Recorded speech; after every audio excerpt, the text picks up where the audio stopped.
ఈరోజండి మీ వదిన మొన్న చలికాలంలో ఎంతో ఘాటైన జలుబు దగ్గుకి రామబాణం లాంటి టమాటో రసాన్ని ఎలా తయారు చేయాలో చూపించబోతున్నాను.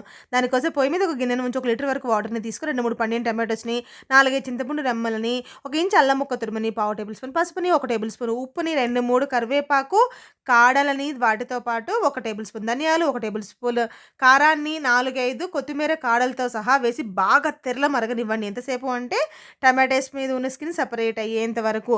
స్కిన్ సెపరేట్ అయిందా ఆ గిన్నెని తీసి పక్కన ఉంచుకొని పొయ్యి మీద ఒక కడాయిని ఉంచి 2 టేబుల్ స్పూన్ ఆయిల్‌ని వేసి ఆయిల్ హీట్ అయ్యాక ఒక హాఫ్ టేబుల్ స్పూన్ జీలకర్రను, 2 ఎండుమిర్చిని, కొంచెం ఇంగువను, 4, 5 దంచిన వెల్లుల్లి రెమ్మలను వాటితో పాటు ఒక పావు టేబుల్ స్పూన్ మెంతిపిండి, పావు టేబుల్ స్పూన్ పసుపు, పావు టేబుల్ స్పూన్ మిరియాల పొడిని వేసి అవి కాస్త ఫ్రై అయ్యాక ముందుగా మరిగించి పక్కన పెట్టుకున్న రసాన్ని వడకట్టుకోవాలి. ఆ పిప్పులో ఉన్న రసం మొత్తాన్ని పిండేసి పిప్పిని తీసేసి దీంట్లో మనకి మిగిలిన రసాన్ని బాగా మరగనివ్వాలి. ఉప్పు తగ్గినట్లయితే ఉప్పుని అడ్జస్ట్ చేసుకుంటే ఎంతో ఘాటైన టమాటో రసం రెడీ అయిపోయినట్లే.